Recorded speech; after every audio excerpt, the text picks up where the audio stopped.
Hey, how's it going? I'm Dan Fradenburgh, and I'm a real estate guy. And I'm joined today with another real estate guy, Robby Butler. How you doing today, Robby?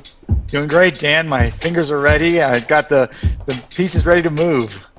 All right, awesome. I'm super excited about this. And for anybody who doesn't know, okay, nobody knows in the audience. So let me tell you where Robby is. He is in the World Chess Hall of Fame. Robby, why don't you tell us a thing or two about that while we get ready to start here, or if you want to turn the camera or something like that. I saw that big. Was that a pawn or? Oh, okay, yeah, you have to start. So, you'll be all right. The You're pawn white. is actually outside. So I'm 3 stories up. World Chess Hall of Fame in St. Louis is a big place. I'm on the 3rd story. There are people playing in this room around me.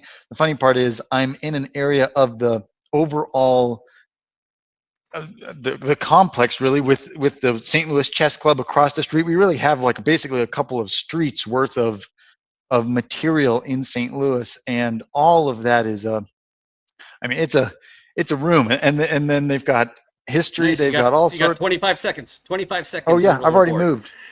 Oh, you have one. Oh, okay. It's oh yeah, there we go. Cool. Sorry. Continue. You stressed me out. So Yeah. so that so this whole complex, we've got restaurants that are chess themed. We've got all sorts of unique opportunities around St. Louis with this chess street, and so they've built this whole basically community around chess. The World Chess Hall of Fame has been based here, I guess, for many decades. But I'm on the 3rd floor. There's stuff around the room. There's clipboards. There's fun facts about pieces. It's quite something. I like being here. It's not my first, not my second time. I don't know how many times I've been, but I've really enjoyed getting to know it. And I mean, the history is amazing. So if I could show you the big piece, I'd have to go downstairs. I'd probably lose Wi-Fi, but maybe we'll take a trip. I'll at least spin you around at some point. First, I Sure, have to do sure. well. Maybe, yeah. Maybe you could do a little selfie video, send it to me, and we'll get it posted there. But Yeah. yeah, I'm really excited about this. This is lots of fun. Do I actually want to do it that way? Okay, I don't think I want to do that. This is yeah, okay. So I'm not used to people castling quite that fast with this opening. I was about to do a King's Indian. I might still do a King's Indian. Did you get into researching the different openings there, Robby? I've done a little bit of homework, but this is our first game together, so I can't give away too much of my background. But in any case, I, on the second level of the World Chess Hall of Fame, you've got basically the board setups of classic games all the way through, going back, I'm sure dozens of decades, if not more. And so they describe openings, they describe classic tournaments, and I mean, when people are playing in deep tournaments, there's a lot of stuff going on. The psychological game gets pretty deep, and so I I I know some stuff. Right, right. Yeah, yeah, definitely. And this particular opening, I studied it from a course by Hikaru Nakamura, but that doesn't Sure. mean that I am anywhere near as proficient with it as I really should be. But we'll see how this goes. Okay, so now you're doubling up on that one. I really Get liked this. watching some of your past games and watching how you played. If you had to make an opinion, what would you say is the fourth most important piece on the chessboard? You said the fourth most important Fourth. piece? Yep. The fourth most important piece. Okay, so we're not talking about a type of piece, we're talking about a specific piece then. Is the only type of answer. Yes. Okay, so I guess I have to go through them a little bit one by one ish. Because obviously your king would be first, your queen would be second. As far as so yeah, that's a tough one to say. Um, Especially depending on what your preference is. Well, like, and then of course from the technical standpoint, I know that. But yeah, let's try this. Yeah, I'm gonna do this. Um, so So I guess I don't really have an answer for it. I feel like like don't move your F pawn. That old saying is part of it because you really have to be protective of that F pawn, and it really doesn't matter if you're using black or white. It's the same deal. Hmm, okay. Are you going to let me off that easy, or do I have to figure out a better answer than I don't know? What do I want to say? We were talking beforehand about competitive sports, chess boxing, and all of that. And so I do think about Right. my competitive thesis in comparison to my relationship building thesis. And so I don't want to let you off that easy because Yeah, yeah. we're So, still playing. yeah, yeah. It's so funny that it's like the fourth the fourth most important piece. It's a neat little riddle that you got there. Yeah, it's interesting. So, okay, yeah. And So I'm so used to playing blitz. Like I'm like move now, move now, move now, and I have got to remember to keep my hands on underneath my seat. There's a famous movie about a chess game that they the gentleman had to sit on his hands so that he didn't touch the pieces on the board, and that's definitely me right now. that's funny. Well, at least you don't have to adjust them on the computer. You know. Yeah, yeah. Oh, that's not quite centered. We'll just move it more to the center there. That's Yeah. true. Oh, that's funny. That's funny. So, So, do you have a guess hmm. on how many games you've played in the last, oh, I don't know, year or so? Yeah, I know off the top of my head Really? Wow. about how many. Yeah, because there's a bit of a story to it. So one of the things, and it's funny for a guy who got into real estate, which is that I don't like zero sum games. I don't like, Okay. that one person has to be a loser, the other person is a winner. Winner gets all the good stuff, bad loser gets all the bad stuff. I don't usually like that. I don't want to ruin people's days. But with chess, it's there's just no choice. Yeah. So I actually last year the way that I boot camped it myself in chess because I was explaining this to a couple people. Explaining this to a couple people today. For me, I wanted to I had a huge amount of anxiety about playing with hmm, playing against humans Hmm. and so the way that I boot camped myself was I did over 7,000 puzzles last year, and it wasn't Wow. until January that I actually started playing against humans. Wow. And I actually have only played this week. I've only played against my son in the last 2 weeks since the last time I recorded. And I know in from January to about May, it was about 2,700 games. And that was Holy just to make cow. sure that I wasn't going to embarrass myself if I ended up playing. And that's about where I perceive myself right now. Is like I won't completely embarrass myself, but like there's so many levels to this game. It's just outrageous. Yeah, that's definitely true. Did so in that slew of games you've played, do you have a sense of top game, what your best game was? So yes, because I also got the Diamond membership from chess.com, and it's got all Awesome. sorts of AI, yeah, all sorts of AI and statistics that you can dig through.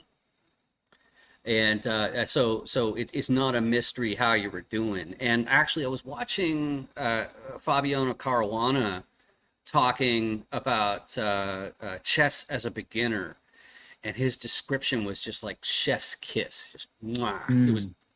perfect. It's because like when you're first getting into the game, and I remember George Roberts on the show, he ended up saying it inadvertently while he was trying to figure out what to do, which is just it's tough when you're like, I have no idea what I should be doing right now, but I sure feel like I should know what I'm doing right now, Yeah. right?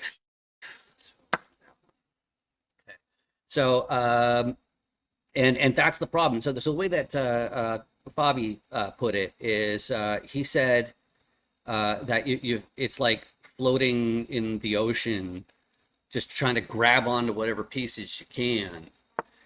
And so when it comes to that, so if I do that, I think the most important question to answer for what you're saying, for me, it was coming down to I I needed to know what makes me lose. Okay, what is it where I'm trying real hard and I still end up losing? And the answer for me is when I cease to calculate. Yeah. I stop calculating. It's like I'm going to make a really really bad blunder, and it's going to be over in short order. Let's do that. So there you I go. remember But the mhm. I remember the nervousness around playing real people experience as well. I remember really well. And I don't remember what pushed me over the edge. Did you have that same experience when you were playing anonymous people on chess.com, just launching out into the deep and playing, somebody in a 5 or 10 minute game? Yeah, absolutely. I was sitting there going like, I feel like I should know what I'm supposed to do, but I don't. I'm just literally just grasping onto whatever I can, Yeah. just to survive, and and just being so frustrated about the fact that I don't know what to do. I'm gonna do it that way. I might. Oh no, definitely not. Not doing that. Might do that. I think that's better. Yeah. And yet you won't do any But chess boxing. yeah, well, yeah, that's just for head damage. I'd be too concerned about a concussion or something like that. The other thing too is I got a couple of kids, and I think it's really important. Oh, okay, yeah. When we review this, that pawn is going to be a blunder. I can see it already. So, but I was going to ask you. So, do you remember? You said you watched an episode or two. Do you remember who the guest was on any of them? Gosh, the short answer is absolutely not. But do I even have a chance of trying to remember who it Right, was? And the answer is probably also no. In right. Especially with what I do in real estate, Hmm. names are trafficking across my desk all day long, and I love that. I love the relationships. I don't forget names. I remember things about people, but if Right. they're just shown to me in limited fashion or it's a one-off experience, oh, so hard I to. I love it. I love that answer. Yeah, because it's like that's very true of myself as well. Oh yeah, yeah, yeah. St. Louis Robbie. Right. So yeah, it's very important. But Oh, I'm okay, you're not gonna like that move. no, you're right. Yeah, that's why I was saying it was a blunder, is because I missed that one.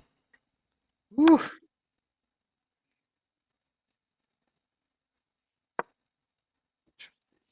I was totally torn, and I didn't think ahead far enough to pick up on it. I was making two decisions, and I think you actually made me overthink what I was seeing in in frustrating fashion. Okay. Oh, that's cool.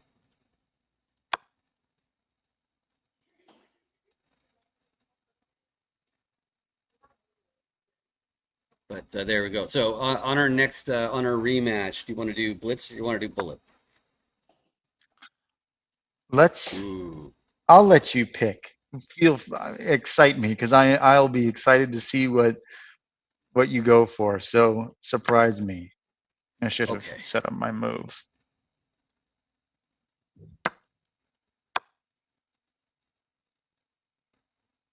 Yeah.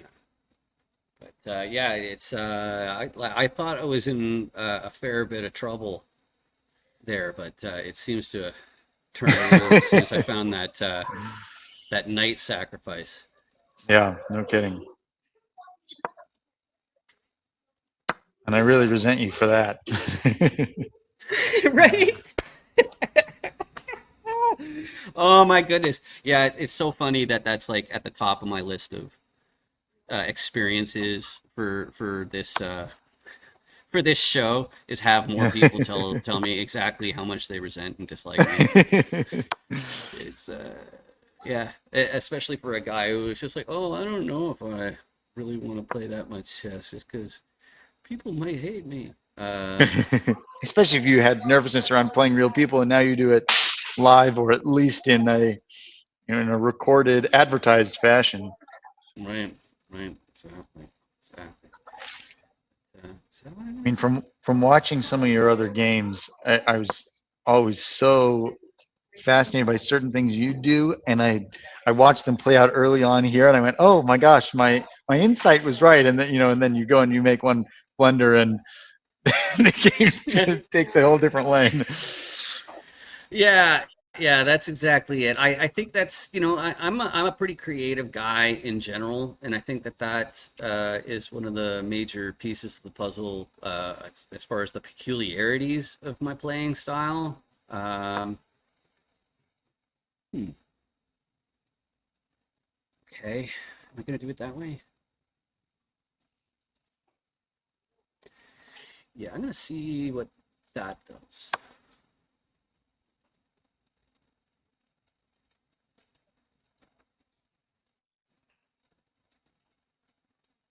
But yeah, so like that's also it's because of computer programming. That's another part is that because I think what most people's mistakes are, it's that they I gotta get this rook involved. The but most people they don't think about it in terms of the name of the course is finite mathematics, where you're dealing with probabilities and like a distinct number of individual options. So it's important to remember that uh, yeah, it's important. I forgot what I was about to say. No, keep going, please. I need you to talk so I can play. Yeah, I think I got mate in 1-1 now. So we'll get our rematch going in there too.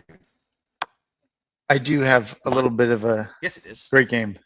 I have a little bit of a I problem giving appreciate that. up, Right. Oh so yeah, yeah, right. Oh no, no, no. I appreciate it. All right. So now I'm going to go and I'm going to start a new game with friends. I'm going to give you a new challenge link because I'm going to change the time format. I perfect. know you said surprise me. Like, do you actually want to do a 2-1 bullet game, Sure, like 2 minute, one totally. second increment? Okay, cool. Yeah, Let's it do couldn't go this. any worse than that. Oh, I think you did a great job there. Okay, so here it comes. Here's a So second now one. I So I conversation's going to get way worse. But yeah, we're back to StreamYard. I gave you a new challenge link. do you want me to And click on it now or do you want to wait a moment? oh yeah, yeah, no, no, just go ahead and do it right now. We'll keep going on that. But I think this is a great time to talk about the real estate part of our businesses. Me personally, I knew that I was coming from the computer side, and so that meant that the social media and whatnot that was going to be my piece of the puzzle. Oh, I'm black again. Cool. Go ahead. But then I learned about syndication. Looks like you got 9 seconds, or else it's gonna. Yep. Oh yeah, I'm thinking about you before I do anything. Okay. I think what I'm going to do is a little bit boring now. Oh, and you also, I forgot we're playing 2 minutes, which gives me twice as much time as I'm used to. Yeah, you mean it's given me enough time finally to see because yeah, So you were saying it's you a tough discovered one. syndication. Yeah, I discovered syndication, which is basically raising capital for, and this is for the audience benefit, not for yours. So syndication is where you raise capital for people's real estate deals, which means you're looking for investors and whatnot. So that's what I was learning. I do this. Yeah, I got to remember to go fast. I'm totally at risk of running out of time on this one. Okay, so got that. Let's see what this does. Actually, yeah, I like that. All right. Well, I like you being at risk of running out of time. So you discovered syndication, and what happened Yeah. next in your journey? Yeah. So the next part was realizing that I had to. Okay, good. There's another fork in there. So at least I got something going on. Take that one. Is that at risk? Yeah, it's a pretty fun that can happen. Okay, it's not that one. It's not there. Where am I going? Probably over here. It is so hard to concentrate. But yeah, so that was raising capital, and I knew that that was going to be my piece of the puzzle, no matter what. Is some sort of online thing, just being from the internet as I am. Yeah. Uh, that and uh, so now though I wouldn't say I've switched, but my main uh, uh, part of real estate now is on the lending side. Oh, let's do that instead. I don't think I really grasped that you were doing more lending when we last talked. I mean, what's the asset class you want to lend on? Okay, so I guess the most important thing to emphasize is that I'm deal sponsor dependent. So it means at the end of the day, like I'm the tail, I'm not the dog. Right. Let's do that. And boink. And sure, let's do that too.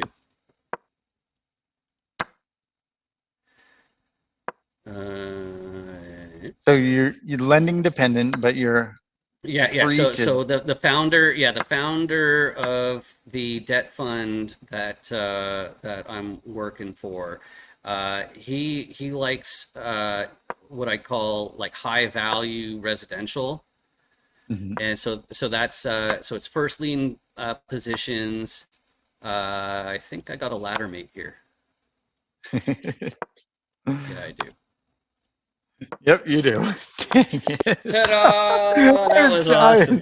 I slipped up in the corner and went, no, I should have kept asking you questions and your time wasn't short enough. Oh man. Oh man, oh man, yeah, I really appreciate that. But let's give you a chance to talk about where you're focusing on, because so yeah, $2 million loans or less, 2 years, that neck of the woods, always first position. That's what we're doing, and I love that because it's a real easy sell to people. Like when you're Yep. talking about syndications, and if you want to get into, it's like, okay, so why can't you trust IRR? Why can't you trust cash on cash? Like the different numbers you hear in these metrics. What is it where there's a little bit of wiggle room in pro Yeah. formas?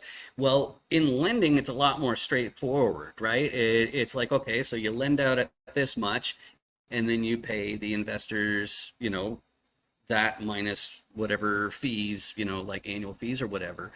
Yep. Yep. And then it's a matter of like, okay, well, what if they don't pay? And if you can lay that out, then that's pretty much it. And so just lend where you know, and that's the piece of the puzzle that I'm up to. But how about you, Robby? Why don't you give everybody an idea of what piece of the puzzle you do and how to reach out? Well, absolutely. And if you want to play a 1 minute while I talk about it, I'll totally do both. So the Y Street Capital's purpose is to build communities that people feel compelled to call home. And what we do with that is multifamily development, self-storage development, and land development generally. Raw land, entitle it, do horizontal investments, and then we'll do vertical at the right time. Though we don't do typical single family home building. The single family home builders in the world are too good. So we'll sell lots to them all day long, and we love it. That's the piece of our mission that we really find compelling. And so we're always opportunistically looking for, all right, where can we find some raw land and go, ideally full cycle if we can, build and hold the asset. That's what we do. And I'm on LinkedIn a lot, which is how you and I first met months ago. Right, exactly. And LinkedIn is definitely the way to reach me. That's where I spend most of my online time. If you want to do me a big solid, though, somewhere down there, there's probably some sort of subscribe link. And if a gazillion people click on that, then those deadbeats at YouTube will actually start to pay for these videos instead of me. And I think that'd be awesome. But I really need people like Robby in my life who are regular guests on this show. The only way it's going to work is if we have enough content to entertain you. And I really appreciate the fact that you spent this time with us. Just like Robby, this has been absolutely amazing. I can't wait till the next round. And the World Chess Hall of Fame's third floor says hello. The funny thing is, this space is currently set up for children's chess masters. So if we were to actually turn all the way around, you'd see the little tables. So this has been a blast, Dan. Oh, for sure, for sure. And that's definitely on my bucket list is to go to St. Louis and go to that building. I think my son would get a huge kick out of it as well. He took a real shine for the game and it's so hard to keep up with him. I had to work so hard just to be able to stay like 50-50 around on this, but that's it. But anyway, thanks a lot for watching. We'll see you next time.